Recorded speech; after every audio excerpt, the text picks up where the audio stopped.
सर्वप्रथम हम सारी महिमा परमेश्वर के वचन को देते हैं। सारा आदर, सारा गौरव प्रभु परमेश्वर को मिले और परमेश्वर के वचन को हम प्रथम स्थान देते हैं, क्योंकि परमेश्वर का वचन ही है जो आदर, सम्मान और महिमा के योग्य है। और धन्यवाद देते हैं हमारे प्रिय प्रभु भक्तों के लिए जो लगातार हमारे साथ ज्वाइन होकर हमारे साथ सहभागी होते हैं परमेश्वर के वचन में। हमारे अच्छी आराधना के लिए प्रभु के दास रेवरेंड पंकज भाई गायकवाड़ जी के लिए बहुत बहुत धन्यवाद करते हैं। अलग अलग शहरों से लुगे हुए तमाम प्रभु भक्तों का हृदय की गहराई से धन्यवाद देते हैं। पूना, उड़ीसा, महाराष्ट्र के अलग अलग शहरों से लोग जुड़े हुए हैं। कोल्हापुर से है, मुंबई से हैं, गुजरात से है काफ़ी लोग, और मध्य प्रदेश से भी हैं, छत्तीसगढ़ से भी हैं। आप सभी लोगों का हृदय की गहराई से हम धन्यवाद के साथ स्वागत करते हैं आज की शाम, कि प्रभु आपको बहुत ऐसे आशीष दे। और हम आज एक बहुमूल्य सेमिनार को करने जा रहे हैं, क्योंकि ये सेमिनार जो है एक साधारण सेमिनार नहीं होती। इसके पहले हमारे 2 सेमिनार इसके पहले हो चुके हैं, और उसका टॉपिक हमारे पास यही रहा कि कैसे हम ईश्वरीय चंगाई में चले, कैसे ईश्वरीय चंगाई में चले। हालेलुया। ओके, सो प्लीज अपने मोबाइल को यथास्थान सुरक्षित रखेगा, और वहां से बार बार जो है वो म्यूट को बिल्कुल मत खोलिएगा, और बिल्कुल सावधान रहें। झारखंड से भी हमारे बीच में लोग हैं, वेस्ट बंगाल से भी है। Jharkhand, waste Bengal, Chhattisgarh, Madhya Pradesh, Maharashtra, Gujarat, welcome. प्रभु आप सबको आशीष दे। थैंक यू सो मच, है ना। Thank you so much. कोई दिल्ली से एक जन था, दिल्ली से शायद होना चाहिए वो भी। और नेपाल से हमारे बीच में काफी स्टूडेंट्स है, बहुत बहुत धन्यवाद। हांगकांग से हमारे बिशप जी हैं, बहुत बहुत धन्यवाद। Thank you so much. So प्रभु आप सबको आशीष दे। तो thank you so much, God bless you. So God bless you, thank you so much. इस समय है कि हम परमेश्वर के वचन को ध्यानपूर्वक सुने और परमेश्वर के वचन पर पूरा पूरा अपना फोकस करें। Praise God. सर्वप्रथम सारी महिमा हम परमेश्वर के वचन को देते हैं। आज एक बहुत ही बहुमूल्य विषय के ऊपर आपके साथ हम चर्चा करने जा रहे हैं, जिसका नाम है how to walk in divine healing. ईश्वरीय चंगाई में कैसे चले। ईश्वरीय चंगाई में चलने का मतलब है जीवन के अंदर किसी प्रकार की बीमारियों का सामना नहीं करना। ईश्वरीय चंगाई में चलने का मतलब है कि जैसे ही हम प्रभु यीशु मसीह को ग्रहण कर लेते हैं, आगामी समय में किसी भी प्रकार की कोई बीमारियां, किसी भी प्रकार की कोई विपत्ति जीवन के अंदर आने न पाए। विशेषकर जादू टोने की शक्तियां, विशेषकर दुष्टात्मा की शक्तियां, विशेषकर बीमारी, शारीरिक रूप से पाई जाने वाली बीमारियां किसी भी प्रकार से हमारे जीवन के ऊपर आक्रमण न करने पाए। इसे कहते हैं ईश्वरीय चंगाइयों में चलना। ईश्वरीय चंगाइयों में चलना। ईश्वरीय चंगाई में चलने के लिए अद्भुत चीजें हैं, कुछ कुछ महत्वपूर्ण चीजें हैं, जिन चीजों को हम अपने साथ पूर्ण रूप से हम उसे ध्यान से यदि हम सुने और उसको ग्रहण करें, उसका अनुसरण करें, तो हम हमेशा ईश्वरीय चंगाई में चल सकते हैं। यदि आपके पास पिछले दिनों में कोई पारिवारिक वंशावली के कोई श्राप जुड़े हुए हैं, और उन श्रापों के कारण कोई न कोई बीमारी आपके जीवन के ऊपर यदि आक्रमण करती है, तो मैं आपको कहना चाहता हूं कि वे भी ईश्वरीय चंगाई के माध्यम से नष्ट हो जाते हैं। हमारे जीवन के ऊपर पाए जाने वाले तमाम कर्ज, हर प्रकार की विपत्ति, हर प्रकार की बीमारियां, अंधकार की शक्ति, जादू टोने की ताकत, वे जिंदगी से नष्ट हो जाती है। उसे कहते हैं ईश्वरीय चंगाई में चलना। ईश्वरीय चंगाई में चलना एक बहुत ही अद्भुत और बहुत ही अद्भुत आश्चर्य की बात है। कहने का मतलब यह है, एक व्यक्ति शुरुआती तौर पर जब किसी बीमारी की अवस्था में हो, या जादू टोने की अवस्था में हो, या वह दुष्ट आत्माएं उसको परेशान कर रही, तो वो प्रार्थना करवाने के लिए प्रभु के दासों के पास में आते हैं। और वो पहली प्रार्थना के द्वारा उनकी दुष्ट आत्मा निकल जाती है, बीमारियां ठीक हो जाती है। कहीं न कहीं परमेश्वर उनको अद्भुत रूप से चंगाई देना शुरू कर देता है।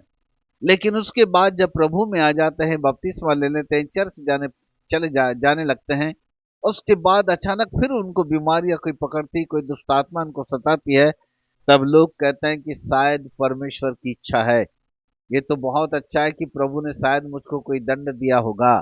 लोग अलग अलग प्रकार के बहाने बताते हैं, और लोग कहते हैं अच्छा है ब्रदर, थोड़ा प्रभु ने कुछ सिखा दिया है। तो परमेश्वर इन बीमारियों के माध्यम से, दुष्ट आत्माओं के माध्यम से, दंड देने के माध्यम से कभी नहीं सिखाता। परमेश्वर कभी नहीं चाहता कि उसके बच्चे बीमार पड़े। परमेश्वर कभी नहीं चाहता कि उसके लोग कहीं न कहीं परेशानियों को, बीमारियों का या अंधकार की शक्तियों का सामना करें। परमेश्वर चाहता है कि हम ईश्वरीय चंगाई में चलें। और ईश्वरीय चंगाई में चलने का मतलब क्या है? ईश्वरीय चंगाई में चलने का मतलब है हष्ट पुष्ट रहें, कोई बीमारी आपके जीवन के ऊपर आक्रमण न करने पाए, कोई हड्डी आपके जीवन के अंदर टूटने न पाए, जीवन के अंदर वो आनंद और खुशी और प्रेम बना रहे, आपका शरीर हष्ट पुष्ट रहे, किसी भी प्रकार की कोई बीमारी, कोई ब्लड प्रेशर हो, चाहे वो डायबिटीज हो, कोई भी बीमारी आपके शरीर के अंदर आक्रमण ही न करने पाए, उसे कहते हैं ईश्वरीय चंगाई में चलना। बोलो यीशु प्रभु की जय। पिछले 2 एपिसोड हमारे हुए हैं, और उनमें हमने लगातार, यदि आप हमारे यूट्यूब चैनल पर जाइएगा, कमलेश मेश्रा मिनिस्ट्रीज, है ना, कमलेश मिश्रा मिनिस्ट्रीज के नाम से हमारा यूट्यूब चैनल है। वहां जाकर के विजिट कीजिए, सब्सक्राइब कीजिए। वहां पर देखिए बहुत सारे अनेक वीडियोस हमारे आपको वहां पर देखने के लिए, सुनने के लिए मिलेंगे। और आपको वहां पता चलेगा कि किस प्रकार से हमने परमेश्वर के वचन की गहराई आप तक पहुंचाने की कोशिश की है, ताकि लोग सत्य को जाने और उद्धार को प्राप्त करें, छुटकारा पाएं, चंगाइयां पाएं, और वो ईश्वरीय चंगाई में चल सके। जब हम यूनिवर्सिटी में होते हैं, अपने कोर्स में होते हैं, तो वहाँ का टीचिंग बिल्कुल डिफरेंट होता है। वहाँ पर हम अलग अलग अध्ययन के आधार पर अलग अलग तरीके से अपने शिक्षाओं को प्रदान करते हैं।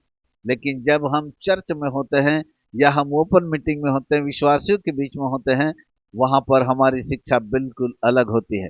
हमारे यूट्यूब चैनल के ऊपर यदि आप जाएंगे, तो वहाँ पर हमारी शिक्षाएं बिल्कुल आपको अलग तरीके से दिखाई देगी, और आप वहां पर सुन सकते हैं, और आप उसके अद्भुत आशीषों को प्राप्त कर सकते हैं। सो प्रभु आप सबको ढेर सारी आशीष दें, और हम विश्वास करते हैं कि आज की शाम प्रभु आपको ऐसा मजबूत बनाए कि आपकी जिंदगी के अंदर कभी कोई बीमारियां आक्रमण न करने पाए, हर बीमारियों का आप सामना कर सके, हर बीमारियों को आप पांव तले रौंद सके, हर बीमारियां आपके जीवन के ऊपर कभी भी आक्रमण न करने पाए। कुछ रहस्य बाइबल के अंदर पाए जाते हैं जिन्हें सीखने की जरूरत है। उन तमाम रहस्य को यदि आप समझ गए, तो आप विजय प्राप्त करने वाले व्यक्ति बन जाएंगे। और सबसे पहला और प्रमुख जो सीक्रेट है ईश्वरीय चंगाई में चलने वाला, सबसे पहला रहस्य है, वो है पिता के हृदय को जानना। पिता के हृदय को जानना सबसे पहला सीक्रेट है वो। पिता के हृदय को जानने का मतलब क्या है? पिता के हृदय को जानने का मतलब है आप परमेश्वर के हृदय को जाने, क्योंकि परमेश्वर कभी दंड नहीं देता। बाइबल कहती है मैं दंड देने के लिए नहीं आया। बाइबल कहती है परमेश्वर का पुत्र धरती के ऊपर दंड देने के लिए नहीं आया। परमेश्वर का पुत्र जो है वह जीवन देने के लिए आया। परमेश्वर का पुत्र प्रभु यीशु मसीह हमको जीवन देने के लिए आया, वह दंड देने के लिए नहीं आया।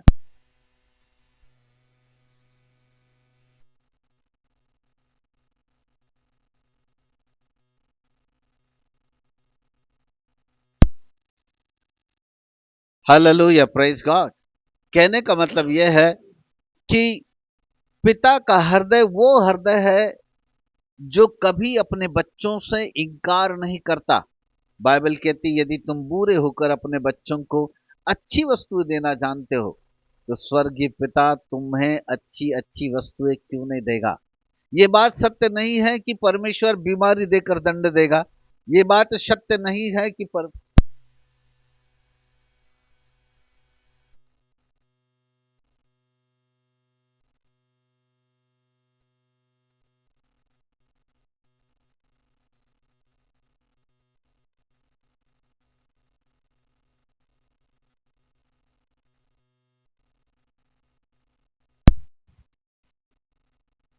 यह बात सत्य नहीं है कि परमेश्वर कभी किसी मनुष्य को बीमारी देता है। यह भी सत्य नहीं है कि वो कोई दंड देता है। उसके पास कोई बीमारियां है ही नहीं तो वो देगा कहां से। वो धरती के ऊपर दंड देने नहीं आया, वो जीवन देने आया। और यही बात प्रमुख रूप से सत्य के रूप में पाई जाती है कि परमेश्वर सच्चा परमेश्वर है और वो हमको कभी भी किसी भी प्रकार से दंड नहीं देता। वो है पिता का हृदय, पिता का हृदय। क्योंकि परमेश्वर अपने बच्चों से अथाह प्रेम करता है। बाइबल कहती है यदि उसने हमको हमारे लिए अपने इकलौते पुत्र को भी नहीं रख छोड़ा, इकलौते पुत्र को भी हमारे लिए नहीं रख छोड़ा, तो फिर वो हमें और क्या नहीं दे सकता, क्या नहीं दे सकता। तो ये बात कई लोगों के लिए बड़ी असमंजसताओं में फंस जाती है। लोग बोलते हैं कहा बताए साहब, थोड़ी बीमारी आ गई, बड़ा अच्छा है जी, शायद प्रभु हमको कुछ सिखा रहा होगा, शायद प्रभु की कुछ मर्जी होगी, इसलिए उसने हमारा एक्सीडेंट कर दिया, इसलिए उसने हमको बीमारी दे दी, इसलिए उसने हमको थोड़ा दंड दे दिया, अच्छी बात है, ऐसा बोलकर उसको कबूल करते हैं। आपके जीवन के अंदर गलत बातों को कबूल करना ही बाइबल के आधार पर सत्य नहीं है। बाइबल आपको नकारात्मक बातों को कबूल करने की, स्वीकार करने की इजाजत नहीं देती। यदि वो बात आपके परमेश्वर के वचन में यदि कहीं लिखी हुई है कि कहीं न कहीं परमेश्वर आपको दंड देता है, तो फिर उसको मान लो कि वो दंड देता है। यदि वचन में लिखा है कि परमेश्वर बीमारी देकर दंड देता है, तो फिर मान सकते हो। पर यदि ऐसा लिखा नहीं है, तो आपको उसे मानने की जरूरत नहीं है। किसी भी बीमारी को स्वीकार करने की जरूरत नहीं है। किसी भी प्रकार की समस्या को एक्सेप्ट करने की जरूरत नहीं है। तो सबसे पहला रहस्य होता है पिता के हृदय को जानना। नंबर दो, दूसरा एक और रहस्य होता है, वो होती है हमारी सोच। हमारी सोच किस प्रकार के। यदि एक व्यक्ति की सोच ही इतनी गंभीर है, यदि एक व्यक्ति की जो सोच है वो पूर्ण रूप से यही इसी बात के ऊपर सोचती है कि हो मेरे मेरे लिए तो ऐसा ही होगा, अरे ये तो मेरे किस्मत में ही लिखा है, मेरे तो किस्मत ही खराब है, मैं तो लक्की आदमी हुई नहीं, मेरे पास कभी अच्छी बातें हो ही नहीं सकती, मेरा कुछ अच्छा हो ही नहीं सकता, मेरी सफलता मिल नहीं सकती, मेरे अंदर की बीमारियां जा नहीं सकती, वट एवर। हर प्रकार के, कई प्रकार के नकारात्मक विचार ही आपके जीवन के अंदर आपकी समस्या का सबसे बड़ा कारण है। क्योंकि परमेश्वर का वचन हमें इसकी इजाजत नहीं देता। हमारी सोच बहुत ही गलत सोच है। हमें अपनी सोच से आगे आने की जरूरत है। हमें अपनी सोच को के ऊपर नियंत्रण पाने की जरूरत है। जब हम अपनी सोच के ऊपर नियंत्रण प्राप्त कर लेते हैं, तो हम विजय प्राप्त कर लेते हैं। क्योंकि क्योंकि हमारी सोच के आधार पर ही मनुष्य का विश्वास जन्म लेने लगता है। यदि आपकी सोच, आपके विचार नकारात्मक है, आपका विश्वास भी नकारात्मक होगा। यदि आपका विश्वास सकारात्मक है, तो आपकी सोच सकारात्मक है, तो आपका विश्वास भी सकारात्मक होगा। कहीं न कहीं आप एक अच्छे विश्वास को जन्म देने के लिए सबसे पहले आपको अपनी सोच के अंदर परिवर्तन लाने की जरूरत होगी। यदि आपकी सोच बहुत ही ज्यादा नगण्य है, शून्य है, नीचे गिराने वाली है, बहुत ही ज्यादा छोटी सोच में हो गए हो, तो फिर वचन आपके जीवन में काम नहीं कर पाएगा। यदि आप चाहते हो कि वचन आपके जीवन के अंदर काम करे, आपको अपनी सोच बदलने की जरूरत है। अच्छी सोच रखें। जो परमेश्वर का वचन कहता है उसको अपने विचारों के अंदर डाल दीजिए, आने दीजिए। आपके विचार परमेश्वर के वचन के विचार के साथ एक हो जाएं। जिस दिन आपके विचार परमेश्वर के वचन के विचार दोनों एक साथ मिल जाते हैं, तभी हमारे लिए आश्चर्य कर्म उत्पन्न होता है।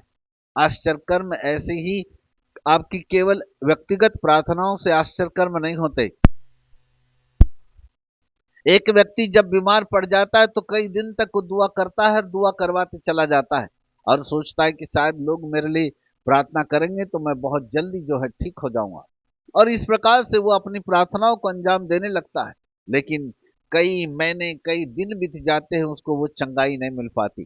फिर वो अंत में सोचता है शायद ऊपर वाले की मर्जी, ये सोच करके वह उस बात को भूल जाता है। नंबर वन, पिता के हृदय को जानिए, क्योंकि पिता परमेश्वर हमसे अथाह प्रेम करता है। वो कोई बीमारी, कोई दंड, कोई समस्या, कोई दुष्ट आत्मा हमको नहीं देता।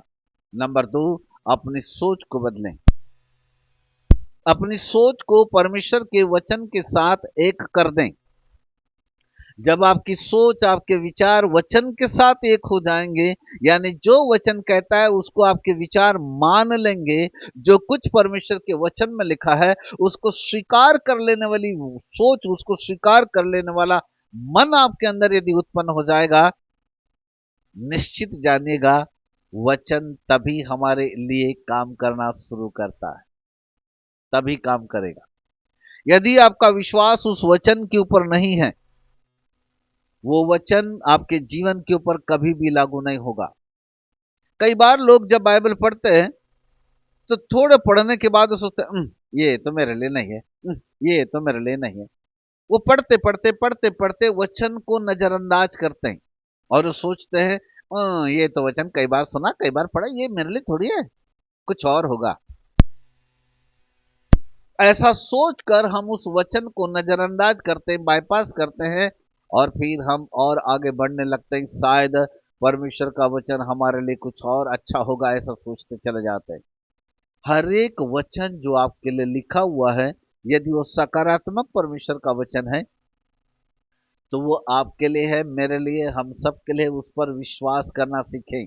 यदि आप विश्वास नहीं करेंगे, आप कभी भी उस वचन को अपने जीवन के अंदर लागू होता हुआ कभी देख नहीं पाएंगे। यदि आप चाहते हैं कि वचन आपके जीवन के अंदर लागू हो, यदि आप चाहते हैं कि वचन आपके जीवन के अंदर काम करे, तो आपके लिए सबसे बहुमूल्य और अद्भुत बात यह है, अपनी सोच को बदल दें। क्योंकि विश्वास हमारी सोच पर निर्भर होता है। विश्वास हमारी सोच के आधार पर चलता है। यदि हमारी सोच कहीं अलग हो, हमारे विचार कहीं और अलग हो, और हम उन विचारों के आधार पर उस विश्वास को जन्म ना दें, तो वह कभी भी हमारे लिए सफलता को लागू नहीं करता। और इसलिए बहुत ही महत्वपूर्ण है, सबसे पहले अपनी सोच को बदलें, अपने विचारों के अंदर उस परिवर्तन को आने दें। हालेलुया। नंबर तीन, तीसरी बात, अद्भुत बात। बहुत सारे ये एपिसोड होंगे how to walk in divine healing. केवल ये तीसरा एपिसोड नहीं, ये कई दिन तक ये एपिसोड चलता रहेगा।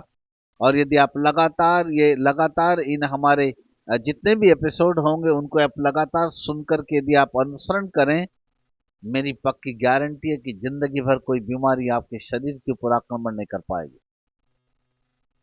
आप सामर्थ्य व्यक्ति होंगे, बीमारी आपके जीवन के ऊपर कभी आक्रमण न करने पाएगी। हम ऐसी जिंदगी बनाना चाहते हैं लोगों की। हम जिंदगी भर किसी को अपने पीछे दौड़ाना नहीं चाहते कि कोई भी समस्या हो तो आना जी, हमको फोन करना, हम दुआ करेंगे आपके लिए। हम नहीं चाहते कोई की आदमी लगातार रात और दिन कोई हमको फोन करता रहे। हमारी ये सेवा नहीं कि कोई भी फोन करा उठाया और फिर लगातार उसके लिए बस दुआ कर दिया, यही वाली सेवा नहीं है। बहुत सारे काम है, अनेकों कलीसियाएं, उनकी भी देखभाल करना है। यदि केवल फोन के ऊपर ही प्रार्थना करके प्रेयर टावर खोल दिए होते ना, तो हमारी सेवा बदल जाती। हमारी वो सेवा नहीं है। पर हम आपको वो बना देना चाहते हैं कि आपको किसी व्यक्ति से फोन करा के दुआ कराने की जरूरत ना पड़े, वरन आप स्वयं अपने लिए और दूसरों के लिए दुआ करने वाले बन जाए। हालेलुया। आप दूसरों के लिए प्रार्थना करें, दूसरे लोग चंगे जाए। सबसे पहले तो अपने ऊपर नियंत्रण पाओ। अपने अपने अपने ऊपर काबू पाओ, अपने ऊपर विजय प्राप्त करना सीखो। यदि आपके शरीर के ऊपर पाई जाने वाली बीमारियों के ऊपर आप नियंत्रण नहीं कर पा रहे हो, आप उसके लिए चंगाइयों को नहीं प्राप्त कर पा रहे हो, तो आप दूसरों की बीमारियों के लिए, चंगाई के लिए दुआएं कैसे कर सकते हो? हालेलुया। कैसे कर सकते हो? पहले स्वयं के ऊपर विजय प्राप्त करना होगा। 35-36 साल मुझे आत्मिक जीवन के हो गए जब से प्रभु में आया हूं। तब से मेरे अंदर आज तक कभी कोई घृणित बीमारी प्रवेश नहीं कर पाई। मैं आज तक कभी किसी बीमारी का शिकार नहीं हुआ और ना ही कभी कोई बीमारी अपने जीवन के ऊपर आने दूंगा, क्योंकि मैंने उन रहस्यों को समझ गया हूं कि वो कौन से रहस्य है जिनके आधार पर हम ईश्वरीय चंगाई में चल सकते हैं। और वही रहस्य हम आपको प्रदान करना चाहते हैं, ताकि आप सीखें, जानें और आजीवन ईश्वरीय चंगाई में चलना सीखें। बोलो यीशु प्रभु की जय। हालेलुया।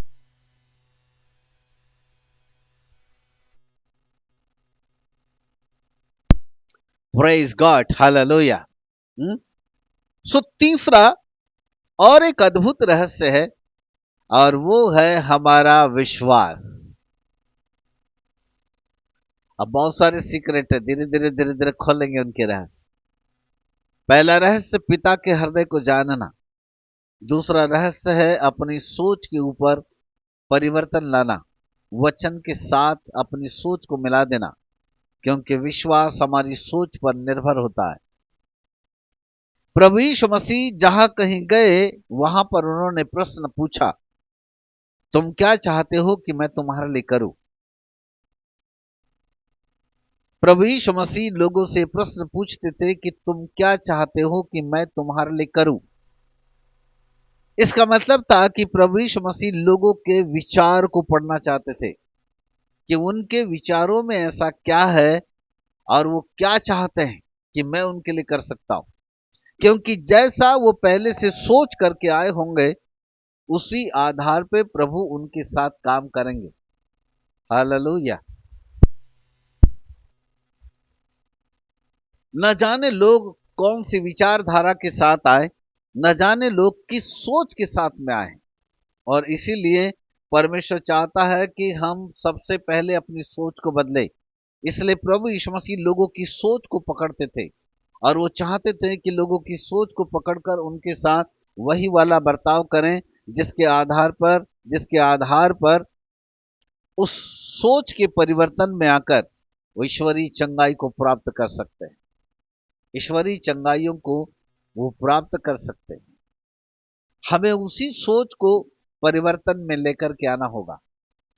प्रभु यीशु मसीह लोगों की सोच को पकड़ते थे कि आखिरकार लोग क्या चाहते हैं कि मैं उनके लिए करूं, वो क्या सोच करके आए हैं, वहां पर उनका ध्यान होता था। और इसलिए मैंने कहा अपनी सोच को बदलें, क्योंकि जो हमारे विचार में होता है वही प्रभु हमारे साथ करता है। वहां अपने आप में एक बड़े परिवर्तन को लाए। तीसरा एक अद्भुत रहस्य ईश्वरीय चंगाई में चलने का, और वो है हमारा विश्वास। हालेलुया। वो है हमारा विश्वास। विश्वास। विश्वास। Praise God. ध्यान से सुनेगा इसको।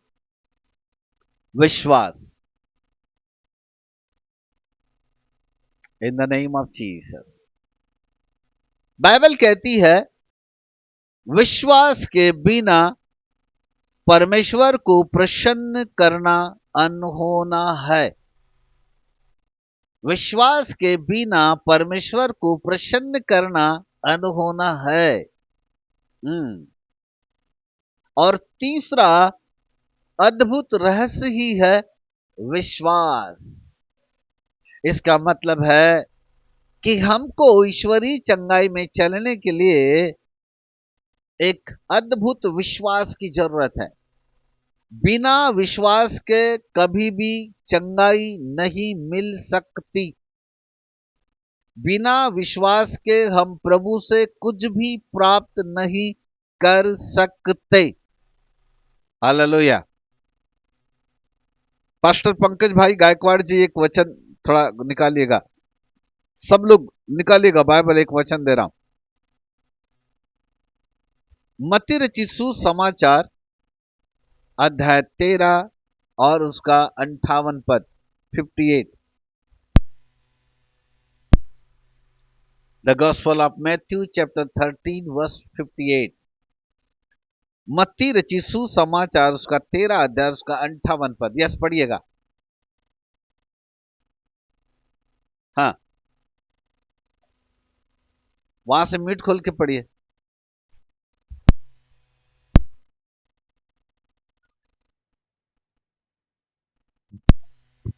हाँ और उसने वहां हाँ उनके अविश्वास के कारण हाँ। बहुत से सामर्थ्य के काम नहीं किए। वाह। बाइबल कहती है कि प्रभु यीशु मसीह ने उनके अविश्वास के कारण बहुत से सामर्थ के काम नहीं किए।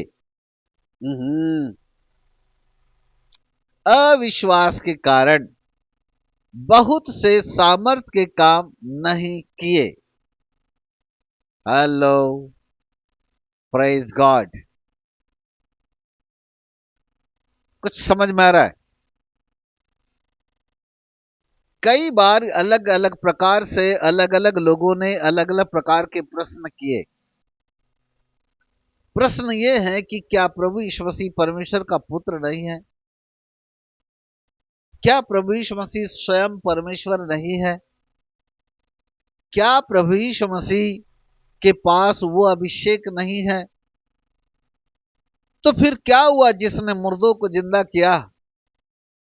वो जो पानी के ऊपर खड़ा हो गया, जिसने कहा ए समुद्र की लहरों थम जाओ, जिसने तूफान को कहा ए तूफान तू थम जा, और बाइबल कहती तूफान थम गए। वो सामर्थी परमेश्वर जो तूफानों को थाम देता है, जो दुष्टात्मा को कहता है निकल तो निकल करके बाहर हो जाती है, जो 4 दिन के मुर्दे को कहता है ए लाजर बाहर निकल, 4 दिन का मुर्दा बाहर निकल करके आ जाता है। तब प्रश्न उठता है कि क्या प्रभु यीशु मसीह के पास वो अभिषेक नहीं था कि वहां पर जाकर के वो लोगों की बीमारियों को ठीक कर सकता? बाइबल कहती है उनके अविश्वास के कारण उसने वहां सामर्थ के काम नहीं किए। हेलो, उसने वहां सामर्थ के काम नहीं किए। यदि उसके ओरिजिनल लैंग्वेज की भाषा में यदि चले, ग्रीक वर्सन में चले, तो वहां पर ऐसा आया है कि छोटे मोटी बीमारियों को भर ठीक किया, जैसे सर दर्द, कमर दर्द। अद्भुत सामर्थ के काम, जैसे लंगड़े चले, अंधे देखे, बहरे सुने। अद्भुत काम, जो बड़े अद्भुत आश्चर्य कर्म वाले काम होना चाहिए, वो वहां पर प्रभु यीशु मसीह ने नहीं किया। क्या प्रभु यीशु मसीह के पास उस समय अभिषेक नहीं था? क्या प्रभु यीशु मसीह उस समय परमेश्वर का पुत्र नहीं था? क्या वो परमेश्वर होने के नाते ये काम नहीं कर सकता था? यदि वो मुर्दों को जिंदा कर सकता तो उसके लिए कौन सी बड़ी बात थी? लेकिन सवाल वो नहीं था। सवाल ये था कि लोगों के अविश्वास के कारण प्रभु यीशु मसीह ने वहां सामर्थ के काम नहीं किए। इसका मतलब क्या है?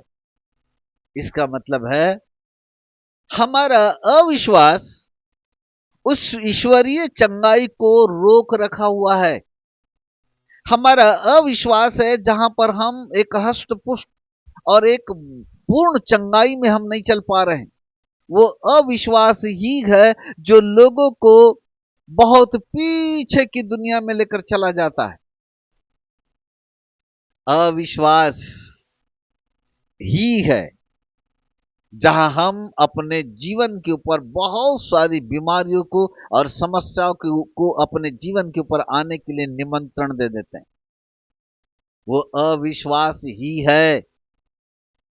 तो फिर आप कहेंगे साहब मैं 25 साल से प्रभु की भक्ति कर रहा हूं, 30 साल से कर रहा हूं, 40 साल से भक्ति कर रहा हूं, मैं तो बड़ा अच्छा विश्वासी हूं, रोज सुबह शाम दुआ प्रार्थना भी करता हूं, हफ्ते में 5 बार मैं उपवास भी कर लेता हूं, वगैरह वगैरह, 40 दिन भी कर लेता हूं, वाला वाला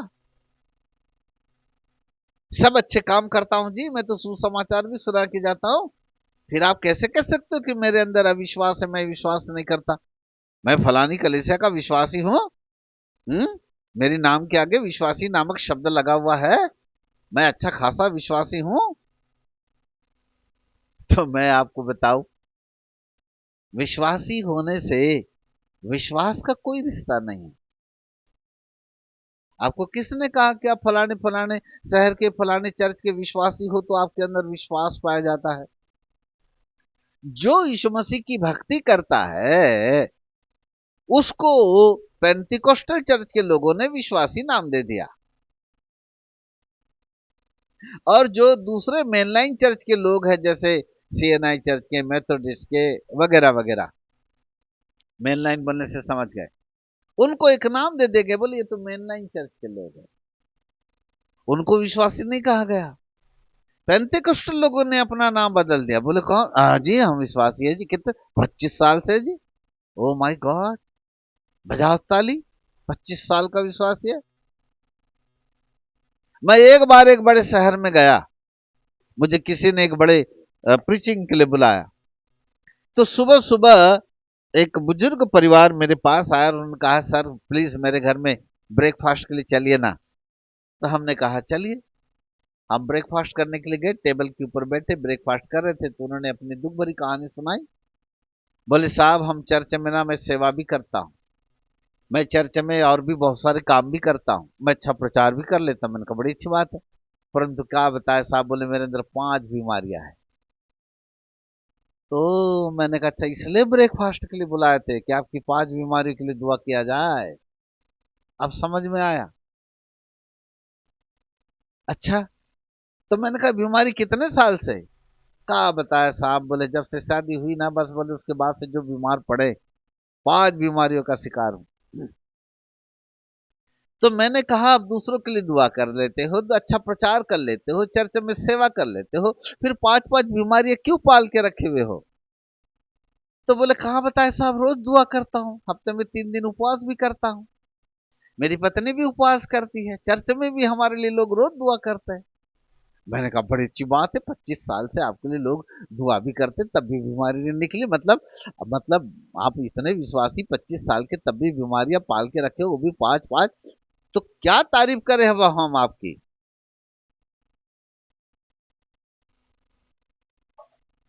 लोग आज भी केवल प्रार्थनाओं पर निर्भर है। अब मैं आपको वही बताना चाहता हूं कि केवल प्रार्थनाएं आपके जिंदगी को चंगाई नहीं देती, ये बात भूल जाओ। यदि मैं प्रार्थना करूंगा और आपकी बीमारी यदि निकल भी गई ना, तो 10 दिन के बाद बोलो, 15 दिन के बाद बोलो, चाहे 1 महीने के बाद बोलो, फिर से वापस आ सकती है, पक्की गारंटी। लेकिन जिस दिन आप अपने विश्वास के द्वारा अपनी बीमारी के ऊपर विजय प्राप्त कर जाएंगे, वो बीमारी जिंदगी भर कभी वापस नहीं आएगी। लिख के रख लो, हालेलुया। ताली बजा देते यार, अभी तक कितनी अच्छी बात बोला मैंने। Praise God, hallelujah. दूसरों के द्वारा प्रार्थना कराए जाने से मिलने वाली चंगाई अस्थाई चंगाई होती है, वो आज नहीं तो कल कभी भी रिपीट, कभी भी वापस आ सकती है। लेकिन जब एक व्यक्ति अपने विश्वास के द्वारा चंगा हो जाता है, उसके जीवन के ऊपर वो दोबारा कभी बीमारी आक्रमण नहीं करती, कभी कोई प्रॉब्लम उसके जीवन पर आ ही नहीं पाएगी, क्योंकि उसने उस विश्वास के रहस्य को समझ गया है। हालेलुया। फिर मैं वापस आता हूं आपके 25 साल के विश्वासी होने वाली कहानी पर।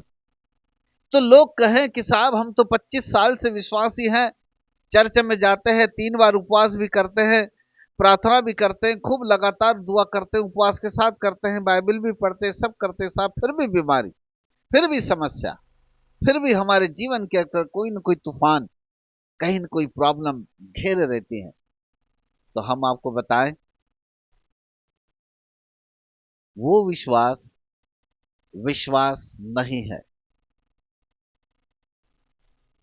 आपकी भक्ति का किया जाना किसी वस्तु को प्राप्त करने वाले विश्वास से शामिल नहीं किया जाता। भक्ति का किया जाने वाला विश्वास एक अलग विश्वास है, पर किसी वस्तु को प्राप्त करने वाला विश्वास एक अलग विश्वास है। ये दोनों विश्वास अलग अलग है। हालेलुया। मैं आपसे प्रश्न पूछूं, क्या प्रभु यीशु मसीह हमारे लिए क्रूस के ऊपर मारे गए? तो आप सब लोग अपना अपना म्यूट खोल करके बोलेंगे हाँ साहब, हमको विश्वास है यीशु मसीह क्रूस पर मारे गए।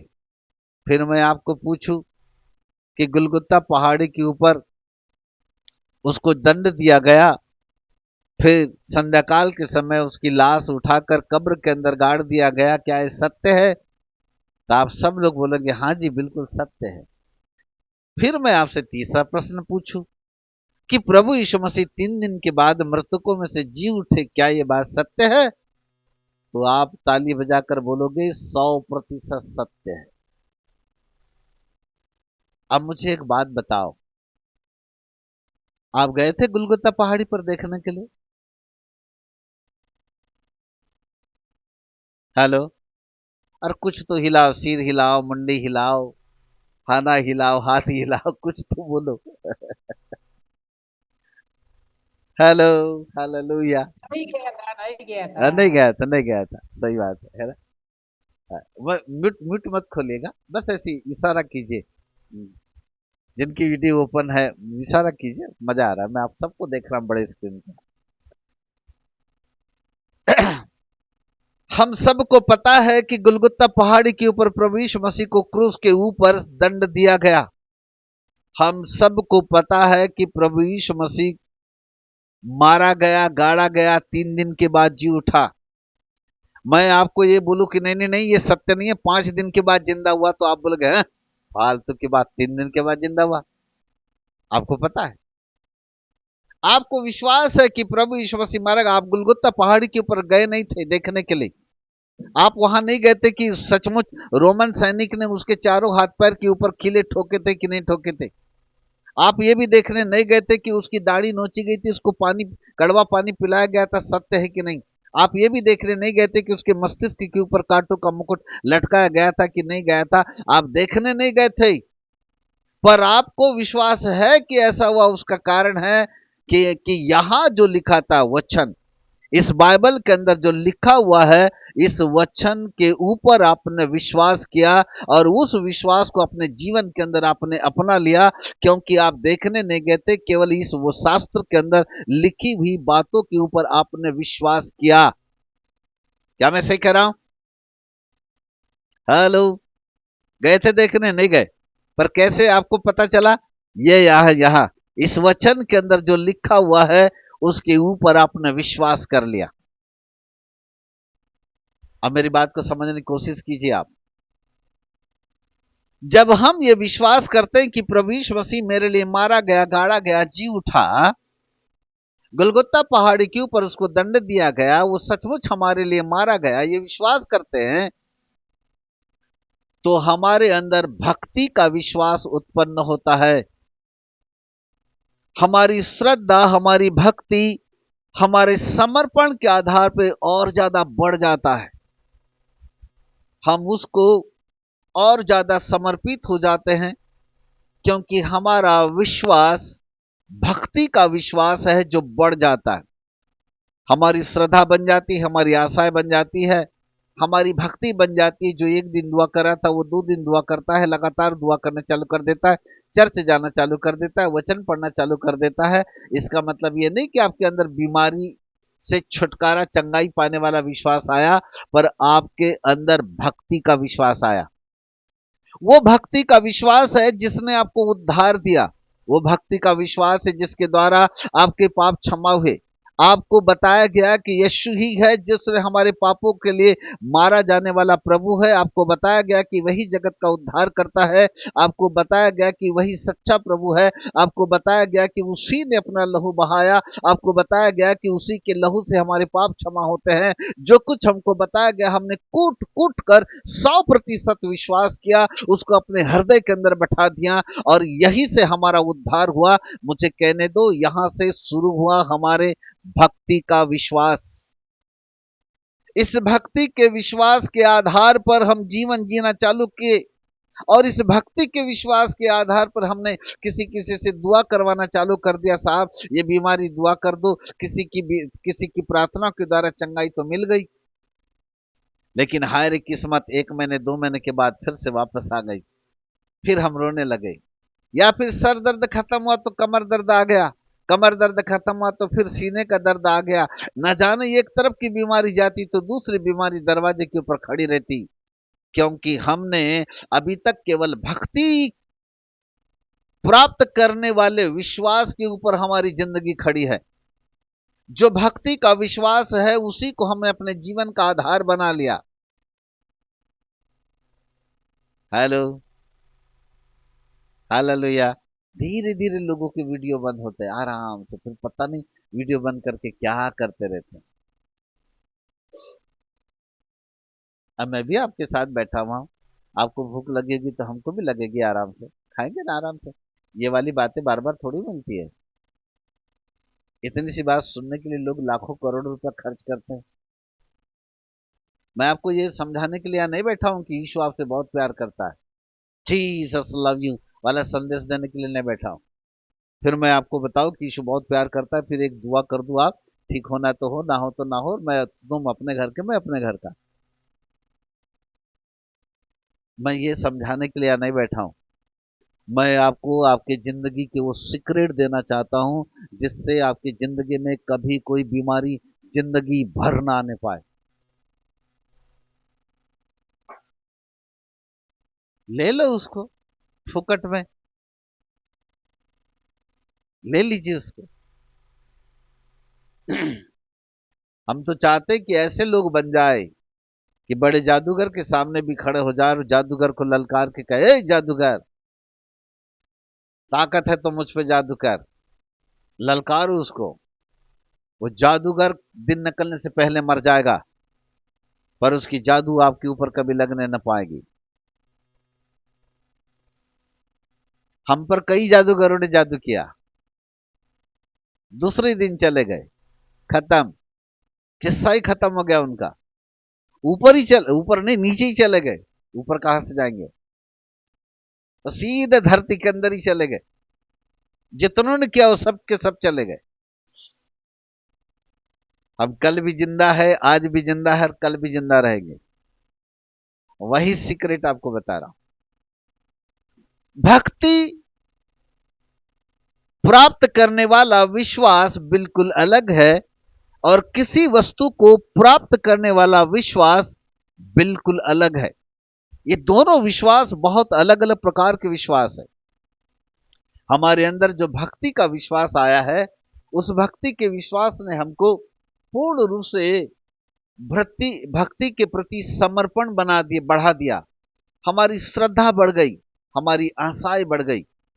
हमारा विश्वास वही रहा जो हमारी भक्ति कहती है, लेकिन इस भक्ति के साथ साथ उस विश्वास को भी उत्पन्न होने दो, उस विश्वास को भी अपने जीवन के अंदर आने दो।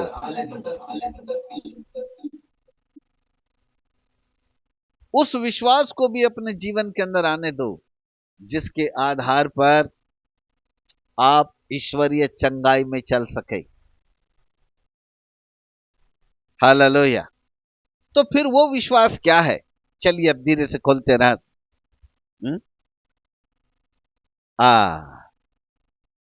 भक्ति करने वाला विश्वास एक अलग विश्वास है, पर किसी वस्तु को प्राप्त करने वाला विश्वास एक अलग विश्वास है। और वो विश्वास जो अलग प्रकार का है, वो कहीं बाहर से नहीं आता। वो विश्वास भी आता है परमेश्वर के वचन से, यहां से। अब हमारी प्रॉब्लम क्या है, ध्यान से देखिए। हमने इस बाइबल के अंदर उन वचनों को ज्यादा ध्यान दिया जो हमको भक्ति देते हैं, जो हमारे जीवन को बचाते हैं, जो हमको ऊपर ले जाने वाले, जो जीवन देते हैं, अनंत जीवन देते हैं, उनको हमने बड़े ध्यान से देख लिया। और यूहन्ना 3:16 तो जिंदाबाद। परमेश्वर ने जगत से ऐसा प्रेम किया कि उसने इकलौता पुत्र दे दिया ताकि जो कि उस पर विश्वास करे अनंत जीवन पाए। बस बोले जिंदगी खत्म हो गई साहब। अब हमारा बोले बस एक ही रास्ता है, बोले हमने विश्वास कर लिया, उसने उसके पुत्र के ऊपर अनंत जीवन की प्राप्ति होगी, खेल खत्म। अब मरना तो फिर सबको है जिंदगी में, मर गए, खेल खत्म, जाने दो, जो होगा तो देखा जाएगा। प्रभु ने दे दिया अब हमको अनंत जीवन। वो सोचकर हम बिल्कुल निश्चिंत हो जाते हैं, आश्वस्त हो जाते हैं, और हम सोचते हैं शायद हमारी मंजिल यहीं तक थी, अब हमको मिल गई। हम कभी अपने शरीर के ऊपर आने वाले उन आक्रमण के ऊपर ध्यान नहीं कर पाए जो शैतान ला रहा है। हमने कभी वहां पर अपने ध्यान को एकाग्रचित नहीं किया जो शैतान बीमारियों के रास्ते लोगों को कहीं न कहीं परेशान कर रहा है। हमने वहां पर कभी ध्यान नहीं दिया। सिर्फ ध्यान दिया कहाँ मालूम? अच्छा फलाना प्रभु का दास आएगा, वो दुआ करता है तो ठीक हो जाता है, चलो चलो चलो उससे दुआ करवाएंगे। चेन्नई से फलाना प्रभु का दास है, ओ माय गॉड। तो हमारा ध्यान फिर चेन्नई तो कोलकाता तो पंजाब तो मुंबई और चारों तरफ भटकता जाता है। और यदि किसी ने बोल दिया, अरे हमसे नंबर लगाने के लिए 25,000 फॉर्म पहले भरना पड़ेगा, फिर 25,000 देना पड़ेगा, तब जाकर आपके हमारे साथ मुलाकात होगी। साहब वेटिंग लिस्ट में खड़े रहो, पहले तो ऑनलाइन फॉर्म भर के जरा नंबर लगाओ तब नंबर लगेगा। Oh my God. 5 रुपये जेब से नहीं निकलने वाले व्यक्ति का 25,000 खटाक से निकलता है। पहले फॉर्म भर के 25,000 देता है, बोलता है बाबा मेरे को पहले नंबर लगाना है, वो आ जाए तो एक बार हाथ रख देना ऊपर तो जिंदगी लखुलाभ हो जाएगी। हमारे मुंबई से भी गए थे क्यों 3-4 लोग, 3 बार गए, चौथे बार सीधे ऊपर ही चले गए। 75,000 रुपये 3 बार देकर के आए, चौथी बार सीधे ऊपर का ही रास्ता ही न लग गया उनका। मैंने कहा ये लो बेटा, कभी तुम अपने चर्च में 10 का नोट नहीं डालते, वो भी फटा वाला, वहां जाके 25,000 रुपये देकर के आए, चौथी बार सीधे नंबर ऊपर। अब ऊपर भी गए कि नीचे गए तो नहीं मालूम।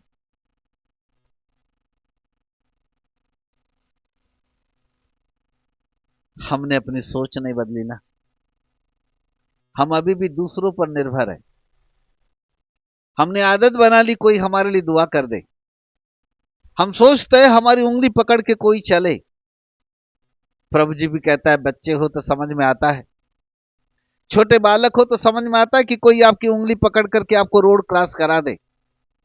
पर अब आप सयाने हो गए हो, बड़े हो गए हो, इतने बड़े हो गए हो कि आपको दुआ करते भी आता है, वचन पढ़ते आता है, अच्छी प्रार्थना कर लेते हो, दूसरों को वचन सुना सकते हो, आप मैच्योर हो गए हो, बच्चे नहीं रहे। फिर भी अपेक्षा करो कि आपकी उंगली पकड़ करके कोई चलाए, तो ऊपर वाला भी सोच के देख के सोचता होगा, माय गॉड मैं तो इनको इतना अच्छा बनाया, परंतु अभी तक के अपने आप को बच्ची समझ रहे, तो बोले मैं करूं तो क्या करूं इनके लिए। आओ हम उस बालकपन से बाहर आए, अपने आप को मैच्योर बनाओ, दूसरों की उंगली पकड़कर मत चलो, खुद रोड क्रॉस करने की आदत बनाओ, खुद अपने पैरों के ऊपर खड़े हो जाओ। कब तक फोन लगा के दूसरों से दुआ करवाते रहोगे?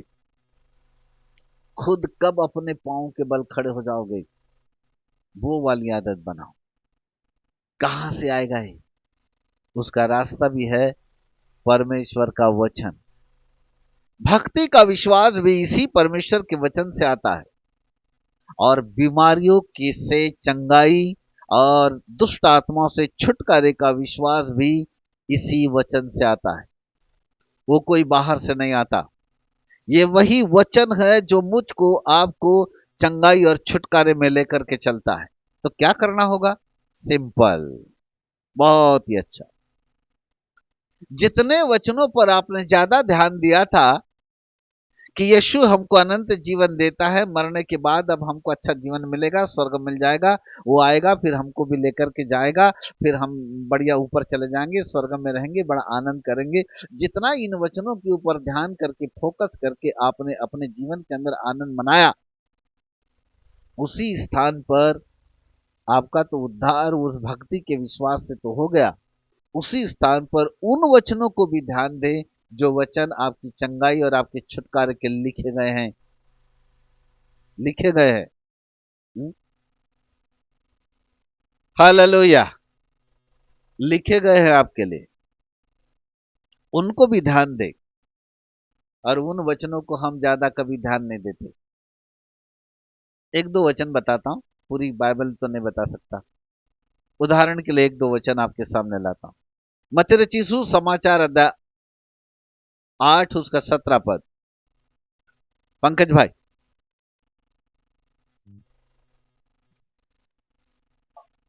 ताकि जो वचन यशायाह भविष्यवक्ता के द्वारा कहा गया था जो वह वचन पूरा यशायाह भविष्यद्वक्ता के द्वारा कहा गया था वह पूरा हो। वह पूरा हो।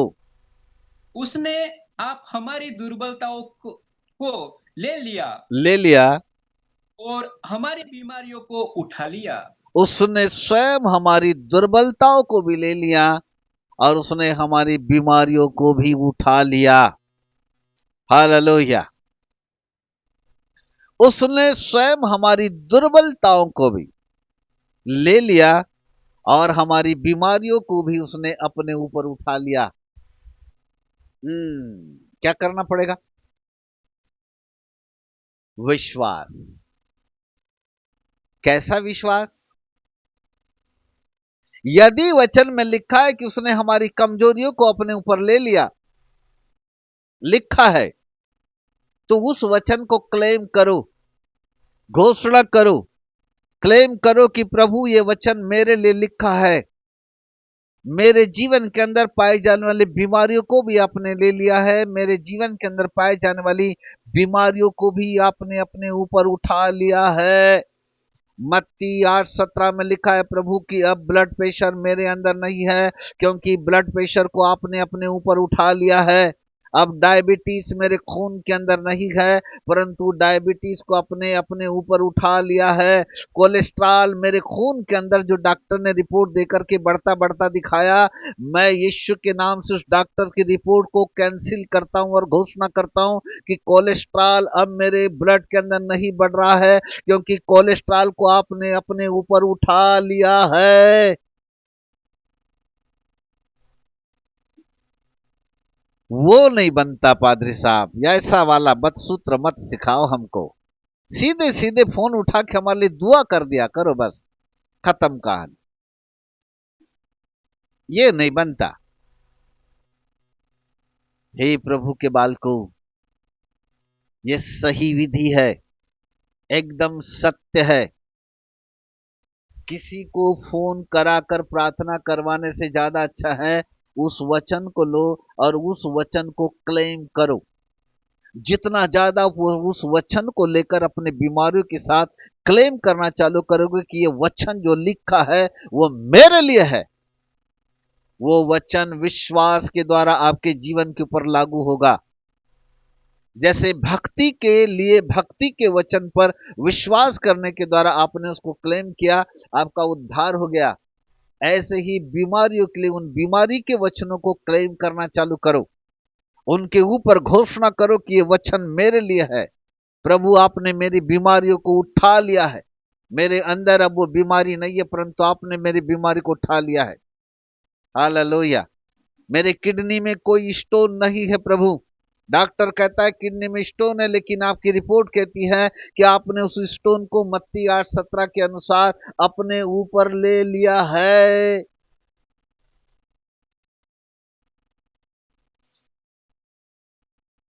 बस यही नहीं करते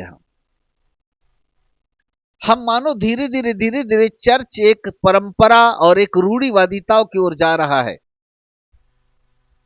आओ जी, फिर अपन थोड़ी देर प्रभु भजन गा लें, फिर थोड़ी देर गवाहियां हो गई यहां वहां की, फिर पादी साहब ने भाषण दिया, आशीर्वाद ले चले।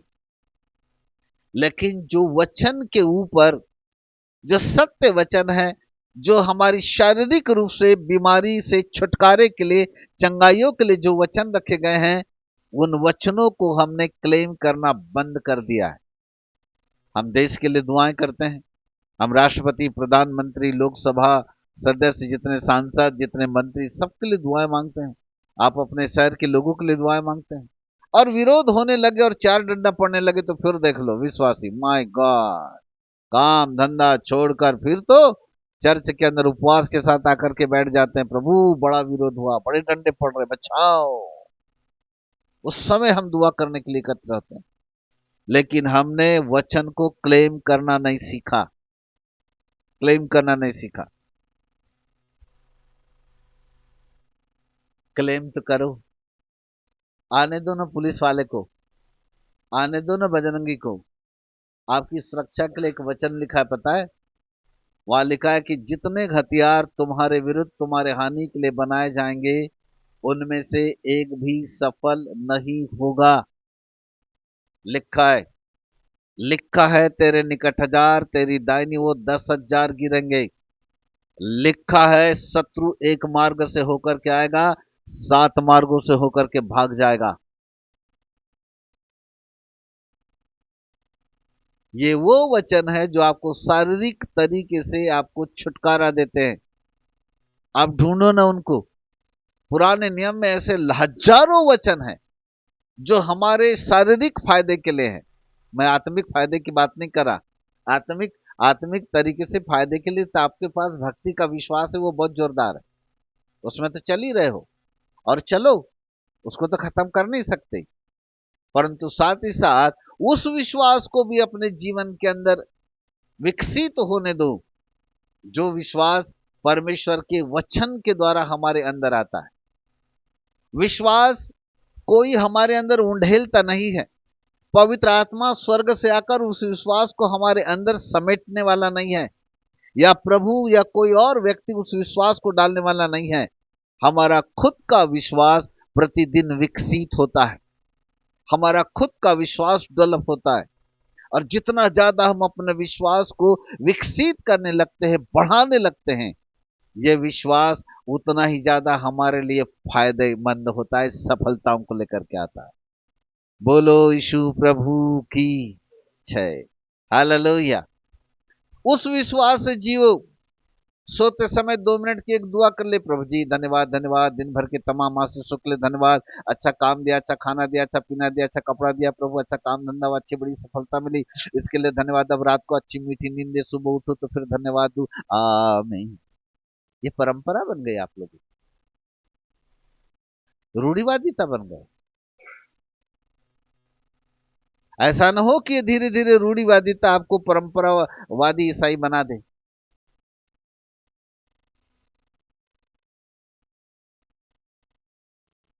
जितना देर आपने अच्छी नींद के लिए दुआ की हो ना, उतने देर आप वचन को क्लेम करते ना। प्रभु आपके वचन में ऐसा लिखा है और ये वचन मेरे लिए है, ठोक बजा के ऐसा, ये वचन मेरे लिए है और ये मैं इसके ऊपर क्रिया करता हूं प्रभु, घोषणा करता हूं, या जो लिखा हुआ वो बिल्कुल मेरे लिए है। वो धीरे धीरे वो वचन आपके अंदर काम करना चालू करता है, काम करना चालू करता है। मैं एक बात अपने कलीसिया के बच्चों को भी बोलता हूं और आपको भी बोल रहा हूं आज, ध्यान से सुनो। मैं जो बोलना चाहता हूं उसको ध्यान से सुनो। अचानक आधी रात को, रात के 2 बजे 3 बजे आपको हार्ट अटैक आया तो क्या करोगे? वैसे भी माहौल खराब है, पता नहीं चलता किसको हार्ट अटैक आता है, सुबह न्यूज मिलती कि चला गया, दूसरे दिन सीधे न्यूज आती है फलाना चला गया। बोले क्या हुआ था? पता नहीं, रात को जो बोले अचानक हार्ट अटैक आया, बस। अचानक आधी रात को 2 बजे 2:30 बजे हार्ट अटैक के दिया, खुदा न करे किसी को आए, पर जस्ट टेक एडवाइस। यदि आया तो अब क्या करोगे? सबसे पहला काम विश्वासी क्या करते पता है? फोन लगाते। किसको पता है? पास्टर को।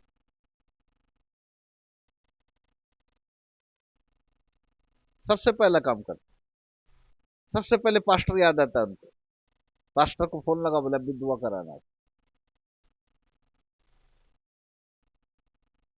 अब मेरा दूसरा प्रश्न है आपके लिए। हो सकता है उस समय आपके पास्टर ने फोन बंद कर दिया हो तो, या बैटरी डाउन हो गई, फोन ऑफ हो गया। अभी अभी तो मैंने अपने हमारे जितने चेले हैं ना, मैंने सबको उनको आदेश दे दिया। मैंने कहा रात्रि काल 11 बजे के बाद फोन बंद कर दो। कोई भी यदि दुआ करवाता है तो सुबह दुआ करवाए, वो भी 9 के बाद। सब फोन बंद कर दो, ताकि विश्वासियों की आदत ना लगाओ कि आधी रात को भी दुआ कर, फोन तो उठा लेते हैं हमारे पास्टर। बंद कर दो फोन, सिखा दिया मैंने उनको। तो वही अब आपसे पूछता हूं, बता रहा हूं मैं क्यों फोन बंद करने के लिए बोल रहा हूं। हम नहीं चाहते आदत बने, आप अपने पैर के ऊपर खड़े तो। पहला क्वेश्चन ये था कि आधी रात को हार्ट अटैक आया तो। दूसरा क्वेश्चन है, जिस जिस व्यक्ति को आप फोन लगा रहे हो, यदि उनका फोन बंद आया तो आप क्या करोगे? अब तीसरा रास्ता ढूंढते लोग, पता क्या है? एम्बुलेंस। हॉस्पिटल जो जाना है, तीसरा रास्ता ढूंढते हैं एम्बुलेंस का। बोले जल्दी से एम्बुलेंस बुलाओ, सीधे हॉस्पिटल जाएंगे। अब अभी फिर मैं आपको बताऊं, हो सकता है उस समय एम्बुलेंस भी बिजी हो, तो आपके प्रत्युत्तर में ये उत्तर मिल रहा होगा कि नहीं साहब अभी तो एम्बुलेंस सब बिजी है जी, यहां गई वहां गई है गई, आएगी तो बोलते हैं देख लेंगे। वो भी बिजी हो तो अब क्या करोगे? आखिरी में रास्ता ढूंढते लोग कौन सा मालूम? खुद ही दुआ करने का। लास्ट वाला रास्ता फिर अपनाते, बोले अब कोई रास्ता नहीं बच्चे, चलो खुद ही दुआ कर लो। तो फिर खुद दुआ करने लगते, वो भी टूटी फूसी घबराहट वाली दुआई। आधी घबराहट, आधे आंसू बह रहे, आधा कुछ हो रहा है, आधा आधा चिल्ला रहे हैं ये कर दो उधर, दूसरा बोलता है ये कर लो, तीसरा बोलता है वो कर लो। समझ नहीं आता क्या करो, पर कर रहे हैं उल्टा सीधा जो भी है। हेलो, रास्ते ये नहीं है साहब। इससे पहले कि आप अपने पासवान को फोन लगाते, यदि आप वचन को क्लेम करना चालू कर देते ना, तो आपको तीसरे नंबर वाली एम्बुलेंस की जरूरत ही नहीं पड़ती। इसको क्लेम करो ना इसको, क्योंकि यहां लिखा है मैं यीशु के कोड़े खाने से चंगा हूं। यहां लिखा है उसी के कोड़े खाने से तुम चंगे हो गए, लिखा है यहां, उसको क्लेम करो। यहां लिखा है उसी के कोड़े खाने से तुम चंगे हो गए। यशायाह नबी 53:5 उसने कहा था उसके कोड़े खाने से तो वो चंगे हो जाएं लिखा है। पर पहला पतरस 2:24 उसको कहता है अब हम उसके कोड़े खाने से चंगे हो गए। यशायाह ने कहा था हो जाएं, पतरस कहता है हो गए, कंफर्म। वो कंफर्म कहता है हो गए। यशायाह 53:5 को मत दोहराओ, पहला पतरस 2:24 को दोहरा करके बोलो मैं यीशु के कोड़े खाने से चंगा हो चुका हूं। ऐ हार्ट अटैक, मैं तुझ पर विजय प्राप्त करता हूं, नासरत के यीशु मसीह के नाम से मैं तुझे आज्ञा देता हूं, इसी वक्त तू नॉर्मल हो जा। ऐ हार्ट तू नॉर्मल हो जा। ऐ हार्ट सुन, मैं यीशु के कोड़े खाने से चंगा हूं, मैं यीशु के कोड़े खाने से चंगा हूं, मैं यीशु के कोड़े खाने से चंगा हो चुका हूं, घोषणा करता हूं। यदि आप वचन को बार बार रिपीट करते चले जाए, रिपीट करते जाए, या उस बीमार आदमी के पास पड़े हुए कोई दूसरे लोग हो और वो क्लेम करना चालू कर दें कि मेरा पिता या मेरा भाई या मेरी पत्नी या मेरी बहन यीशु के कोड़े खाने से चंगी हो चुकी है, चंगी हो चुकी है, चंगी हो चुकी है, वचन काम करना चालू करेगा, क्योंकि आपने वचन को मौका दे दिया है काम करने का।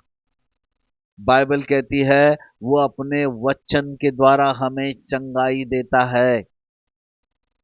वचन को काम करने दो थोड़ा, देखो वचन कैसे काम करता है। आपको फीवर आ गया तो साधारण तौर पर जैसी लोगों के अंदर फीवर आता है वो पैरासीटामोल खाते हैं। सर दर्द हो गया, सर दर्द की एक पेन किलर गोली खाया। मुझे एक बात बताओ, आप में से किसी को कोई तो अनुभव होगा, कभी फीवर आया तो पैरासीटामोल खाया, या सर दर्द हुआ तो पेन किलर खाया। मुझे एक बात बताओ, क्या 5 मिनट के अंदर आपका बुखार उतर गया? क्या 5 मिनट के अंदर आपका सर दर्द खत्म हो गया? हेलो, ऐसा हुआ? नहीं हुआ। कम से कम बुखार को उतरने के लिए कितना समय लगता है? 3 घंटा। कम से कम 3 घंटा, तब जाके टेम्परेचर धीरे धीरे डाउन होगा और बढ़ा हुआ टेम्परेचर धीरे धीरे नॉर्मल नॉर्मल मोड पे आएगा। हालेलुया। एकदम से गोली खाया और 5 मिनट में ऐसा आश्चर्यकर्म हुआ कि सर दर्द खत्म हुआ, ऐसा नहीं होता। टैबलेट खाने के कुछ देर बाद, कम से कम 1.5-2 घंटे के बाद थोड़ी राहत मिलेगी और धीरे से सर दर्द थोड़ा नॉर्मल होगा। मैं जो बात बोलना चाहता हूं यह है, यदि टैबलेट को आप 3 घंटा समय देते हो कि वो काम करे, तो वचन को भी समय देना सीखो कि वो काम करे। थोड़ा धीरज रखो और विश्वास में बने रहो, विश्वास कभी नहीं खोना। लगातार बोलते रहना कि हमने विश्वास किया है प्रभु, ये हमारा विश्वास है कि मैं यीशु के कोड़े खाने से चंगा हूं, ये मेरा विश्वास है, मेरा विश्वास है, मेरा विश्वास है। विश्वास में बने रहो, विश्वास को मत खोना, लगातार क्लेम करते रहो। वचन को थोड़ा समय दो। जैसे जैसे आप वचन को समय दोगे, ये वचन अपने आप काम करना चालू करेगा। आपके हार्ट अटैक तुरंत बंद हो जाएगा, पक्की गारंटी। किसी को आपको फोन लगाने की जरूरत नहीं, किसी को आपको भाग दौड़ करने की जरूरत नहीं पड़ेगी। हालेलुया। आधी रात को यदि आपको हार्ट अटैक आए तो घबराने की जरूरत नहीं है साहब। ना किसी डॉक्टर को फोन लगाओ, ना किसी पास्टर को फोन लगाओ, ना किसी लीडर को फोन लगाओ, ना कोई चेन्नई, ना कोई पंजाब, ना कोई कलकत्ता, ना कोई मुंबई, इधर कोई फोन ही मत लगाओ। आपका सबसे बड़ा फोन आपके हाथ में, जिसका नाम है परमेश्वर का वचन। ये आपके पास खजाना है, खजाना। ये बहुत बड़ी चाबी है आपके पास। यदि आपके पास इतना बड़ा हथियार है, इसका उपयोग करो, इसका उपयोग करो। जितने वचन चंगाई, चिन्ह, चमत्कार, आश्चर्य कर्म, सफलता, विजय और सफलताओं के लिए लिखे गए हैं, उन वचनों को ढूंढ निकालो, उन वचनों को लिख डालो, और लिख कर उनको याद करो। उन वचनों को रोज क्लेम करना चालू करो। हर समस्या का अलग अलग वचन है। यदि जिस प्रकार की वो समस्या पाई जाती है, उस समस्या के आधार पर उस वचन को क्लेम करना चालू करो। और जितना ज्यादा आप वचन को क्लेम करना चालू कर देंगे, वचन आपके जिंदगी के अंदर आश्चर्य कर्म करेगा, आश्चर्य कर्म करेगा। यह सत्य है कि प्रार्थनाएं भी आश्चर्य कर्म करती है। यह सत्य है कि दूसरे भक्तों की प्रार्थनाओं के द्वारा भी चंगाई मिलती है। परंतु मैंने कहा, यदि हमारी प्रार्थनाओं से आपको चंगाई मिल भी गई, तो ये क्या 2 महीने के बाद यदि वापस आ जाए, इसकी कोई वापस आए या ना, इसकी कोई गारंटी नहीं।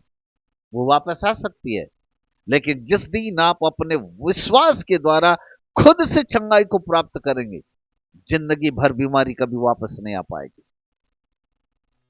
Praise God, hallelujah. मेरे प्रिय प्रभु के बालकों, आज के लिए इतना बहुत है।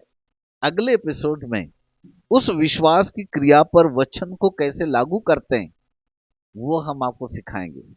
वचन के अंदर कैसे खजाना है, क्या होता है जब वचन को हम बोलते हैं, जैसे वो हमारे मुंह से निकलता है, तो उसके बाद वो कैसे क्रियात्मक रूप से हमारे साथ काम करता है। अगले एपिसोड में यानी अप्रैल महीना में इसका रहस्य फिर हम आगे आपके साथ हम प्रकट करेंगे। आज के लिए इतना ही। प्रभु आपको आशीष दे। आइए हम प्रार्थना करें। आज के रहस्य को पकड़ लें, इसके ऊपर प्रैक्टिकल करें, और इसको अपने जिंदगी के अंदर गांठ बांध करके रखें। कभी किसी को फोन न लगाएं, व्यक्तिगत रूप से खड़े हो जाएं, प्रार्थना करें, और प्रार्थना करके स्वयं प्रार्थना करें, वचन को क्लेम करें, वचन को घोषणा करें, वचन को काम करने का समय दें। वचन आपके जिंदगी के लिए आशीष का कारण बनेगा। अगले एपिसोड में इसके आगे के भाग को प्रकट करेंगे, प्रार्थना करेंगे। हे पवित्र पिता, एक बार फिर से आपके पवित्र नाम को हृदय की गहराई से धन्यवाद करते हैं। स्वामी, आपके नाम को हम ऊंचा उठाते हैं, क्योंकि आप महान और आश्चर्य कर्म करने वाले परमेश्वर हैं। प्रभु, हमने देखा कि अविश्वास के द्वारा अपने सामर्थ्य के काम नहीं किए, परंतु जब परमेश्वर के वचन पर हम विश्वास करने लगते हैं, सामर्थ्य के काम प्रकट हो जाते हैं। मेरे मित्र पवित्र आत्मा, वो अद्भुत सामर्थ्य के काम हमारे द्वारा प्रकट होने पाए। हे पवित्र पिता, एक बार फिर से आपकी अद्भुत सामर्थ्य को आपके बच्चों के ऊपर रिलीज करते हैं। और पिता परमेश्वर, सबसे पहले हम प्रार्थना करते हैं कि आपका वचन लोगों के अंदर में काम करे। आपके वचन की गरिमा लोगों के अंदर में जाए। आपके वचन का बड़ा तेजस्वी प्रकाश लोगों के अंदर प्रभु चमकने वाला बन जाए। मेरे मित्र पवित्र आत्मा, प्रभु जी, वो विश्वास प्रभु उत्पन्न होने पाए जो किसी वस्तु को प्राप्त करता है। हम चंगाइयों को कैसे प्राप्त कर सकते हैं, हम दुष्ट आत्मा से छुटकारे को कैसे प्राप्त कर सकते हैं। हम ईश्वरीय चंगाई में चलना चाहते हैं प्रभु, और वो रहस्य जो ईश्वरीय चंगाई में चलने के लिए है, वो धीरे धीरे करके वो रहस्य आपके बच्चों को हम प्रकट कर रहे हैं। ऐ पवित्र पिता, आपके नाम की महिमा होने पाए, क्योंकि आपने अपने नाम से कहीं अधिक अपने वचन को महत्व दिया है। इसलिए हे पवित्र स्वामी, आपका वचन हमारे जीवन के अंदर प्रथम स्थान ले लेता है। इसलिए प्रभु आज हमने उस विश्वास को सीखा है जो आपके वचन से हमारे अंदर आता है। और वो विश्वास प्रभु, जैसे कि हमने कहा, जो हमारे फायदे के लिए वचन है, जो हमारे शारीरिक छुटकारा चंगाई के लिए वचन होते हैं, उन वचनों को हम क्लेम करना सीखे। विश्वास से जब हम वचन को क्लेम करते हैं, ये वचन हमारे जीवन के अंदर काम करना चालू करते हैं प्रभु। पर कैसे काम करते हैं, किस आधार पे करते हैं, हमारे बोले जाने के द्वारा कौन सा प्रभाव पड़ने लगता है, हम इसे अगले एपिसोड में आपके बच्चों को सिखाना चाहते हैं। मेरे मित्र पवित्र आत्मा, हृदय की गहराई से आपके नाम को धन्य धन्य धन्य कहते हैं। मैं परमेश्वर का दास एक बार फिर से आपकी सामर्थ को रिलीज करता हूँ। पिता परमेश्वर, जितने लोग ऑनलाइन ऑफलाइन हमारे सामने बैठे हुए हैं प्रभु, आपका अभिषेक इनके जीवन के ऊपर बहने पाए। आपका दास इनकी शारीरिक चंगाइयों के लिए दुआएं मांगता है। हे पवित्र पिता, आपके आपकी आपकी अद्भुत सामर्थ लोगों के जीवन के अंदर काम करना पड़ लगे। बाप आसमानी, जो लोग जादू टोना और प्रभु जी, अरे दुष्ट आत्माओं से प्रभु जी ग्रसित है, यीशु के नाम से निकाल दिया जाए। जादू टोने की शक्तियां मसीह यीशु के नाम से हटा दिया जाए। अंधकार की ताकत मसीह यीशु के नाम से नष्ट कर दिया जाए। हर एक दुष्ट आत्मा की ताकतों को हम पांव तले रांधते यीशु के नाम से। रखा नमा सखेरे नखाती खंदना रेतांदन तारल रवि शबदनम तरियंदन माती यतना। हे मेरे मित्र पवित्र आत्मा, आपकी सामर्थ हर एक लोगों को स्पर्श करने पाए। हर एक श्रापित बीमारियां जिनके शरीरों के अंदर पाई जाती है, यीशु मसीह के नाम से डिस्ट्रॉय करते हैं। यीशु के नाम से डिस्ट्रॉय करते हैं। यीशु मसीह के नाम से नष्ट करते हैं। ऐ तमाम श्रापित बीमारियों, हम तुम्हें यीशु मसीह के नाम से ललकारते हैं। इसी वक्त शरीरों को छोड़ करके निकल जाओ। इसी वक्त शरीरों को छोड़ करके निकल जाओ। अंधकार की शक्तियां, श्रापित बीमारियां, असाध्य रोग, गुप्त बीमारियां यीशु मसीह के नाम से निकाल दिया जाए। यीशु मसीह के नाम से निकाल दिया जाए। मेरे मित्र पवित्र आत्मा, अपने चंगाई सामर्थ्य भरी हाथ को बढ़ाइएगा और अपने बच्चों को छू कर इसी वक्त चंगाई प्रदान कीजिएगा। यीशु के नाम से चंगाई प्रदान कीजिएगा। यीशु मसीह के नाम से चंगाई प्रदान करे। बापा आसमानी, आपके नाम को धन्य धन्य धन्य कहते हैं। हालेलुया। एक बार फिर से आपके अपार करुणा आपके बच्चों के ऊपर पाई जाए। मैं परमेश्वर का दास होने के नाते चंगाई और छुटकारे की घोषणा करता हूँ। मैं घोषणा करता हूँ प्रभु कि आपके बच्चे यीशु के कोड़े खाए जाने के द्वारा चंगे हो चुके हैं। मैं क्लेम करता हूँ कि आपने इनकी बीमारियों को, दुर्बलताओं को अपने ऊपर उठा लिया है। यीशु मसीह के नाम से अपने ऊपर उठा लिया है। ये यीशु मसीह के कोड़े खाने से चंगे हो चुके हैं, क्योंकि आपका वचन कहता है परमेश्वर ने अपने वचन को भेजा और वचन के द्वारा चंगा किया है। हम परमेश्वर के वचन के द्वारा चंगाई की घोषणा करते हैं। हालेलुया। अद्भुत पिता परमेश्वर, आपके नाम को धन्य धन्य धन्य कहते हैं। आपके नाम का ऊंचा उठाते हैं। हम प्रभु, हम एक्सेप्ट करते हैं, हम अंगीकार करते हैं कि हम यीशु के कोड़े खाए जाने के द्वारा चंगे हो चुके हैं। यीशु के कोड़े खाए जाने के द्वारा चंगे हो चुके हैं। वो तमाम प्रकार की प्रभु जी रिपोर्ट जो डॉक्टर के द्वारा गलत नेगेटिव आती है, उसको हम यीशु मसीह के नाम से कैंसिल करते हैं। यीशु के नाम से कैंसिल करते हैं। तमाम उन रिपोर्टों को मसीह यीशु के नाम से नष्ट करते हैं। हालेलुया। प्रभु, डॉक्टरों की रिपोर्ट को यीशु मसीह नासरी के नाम से कैंसिल करते हैं और आपके परमेश्वर की वचन की रिपोर्ट को लागू करते हुए कहते हैं यीशु मसीह के कोड़े खाए जाने के द्वारा हम चंगे हो चुके हैं। यीशु के नाम से चंगे हो चुके हैं। प्रभु, जिनका केस चल रहा है कोर्ट में, जिनका केस चल रहा है, बाप आसमान में प्रार्थना करते हैं कोर्ट उनके केस को बरी करने पाए। कोर्ट उनके केस को बरी करने पाए। यीशु मसीह के सामर्थ्य नाम में ऐसी एक प्रज्वलित आग प्रभु उनके जीवन के ऊपर जाए, ताकि जज साहब बैठकर उनके कोर्ट के केस में इनके पक्ष में प्रभु न्याय देने पाए और यीशु मसीह नासरी के नाम से उनका केस से बरी हो जाए। क्योंकि बाइबल कहती है जो मुकदमा तुम्हारे कठिन है उसे मेरे पास ले आओ, मैं न्याय करूंगा। प्रभु, न्याय करने वाले परमेश्वर आप है, इसलिए कोर्ट के केस से यीशु मसीह के नाम से बरी होने की घोषणा करते हैं। धन्यवाद मेरे मित्र पवित्र आत्मा, आपके नाम को धन्य धन्य धन्य कहते हैं। एक बार फिर से आपके अनुग्रह की दृष्टि आपके बच्चों के ऊपर बनी रही। आसमान खोल करके आशीष दीजिएगा। धन्यवाद के साथ मसीह यीशु के नाम से मांगते हैं, ग्रहण करो पिताजी। आमीन, आमीन और आमीन। बोलो यीशु प्रभु की जय। हालेलुया। तो इस वक्त जो है हम बहुत बहुत धन्यवाद देते हैं आप सब लोगों को, आप हमारे साथ जुड़े। परंतु मैं चाहता हूं कि कोई भी दो लोग प्रार्थना करें। जैसा कि आपको हैंडबिल से मिला कि आज हमारा 58वां जन्मदिन भी है और इस जन्मदिन के लिए कोई 2 लोग हमारे लिए प्रार्थना करें तो बड़ा अच्छा होगा। और मैं निवेदन करता हूँ, प्रभु के दास पंकज भाई गायकवाड़ एक प्रार्थना करेंगे। दूसरे हमारे लिए पुणे से प्रभु के दास रेवरेंड रामनाथ कारजी भी हैं। फिर वो भी हमारे लिए छोटी-छोटी प्रार्थना करेंगे और प्रार्थना करके ब्लेस करके फिर जो है हम फिर आगे फिर बताएंगे। सो इस वक्त एक प्रार्थना करेंगे। सो पास्टर पंकज भाई गायकवाड़ जी, यस। आइए हम फिर से हम प्रार्थना में जाएंगे।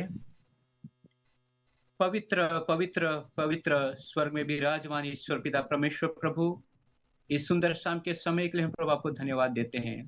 हे प्रभु, आपके प्रिय दास डॉक्टर कमलेश मिश्राम सर के लिए हम प्रार्थना करते हैं। प्रभु, आज उनका जन्मदिन है और प्रभु 58 ईयर बाद परमेश्वर आज आपने संभाला और उसमें प्रवेश करने के लिए प्रभु आपने जो कृपा उंडेल दी, इसलिए प्रभु धन्यवाद धन्यवाद धन्यवाद।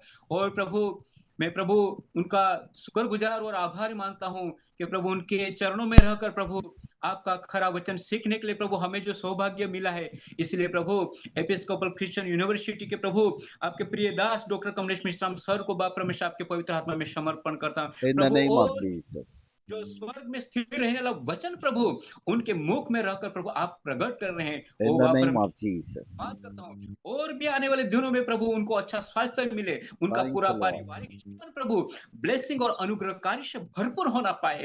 और पिता जीसस नेम। जो काम कर रहे हैं प्रभु सेवकाई के क्षेत्र में प्रभु उनके साथ जितने भी प्रभु जुड़े हैं दास दास लोग को प्रभु आपके पवित्र आत्मा में समर्पण करता हूँ। इन द उनके नेम द्वारा ऑफ जीसस। जो आपका भय और भक्ति में आगे बढ़ने के लिए प्रभु जो कृपा उंडेल दी, इसलिए धन्यवाद। इसलिए प्रभु आपके प्रिय दास के लिए हम प्रार्थना और ब्लेसिंग के शब्द उच्चारण करते हैं कि प्रभु हर दिन हर पल हर क्षण प्रभु उनके साथ रहिए, जैसे अभी तक प्रभु आपने संभाला, आने वाले दिनों में भी प्रभु आप उनके साथ रहिए और प्रभु प्रेज उनकी जो गॉड। हर एक मनोकामनाएं यीशु के नाम में प्रभु परिपूर्ण हो, ऐसा होने इन दो। द नेम प्रार्थना ऑफ जीसस।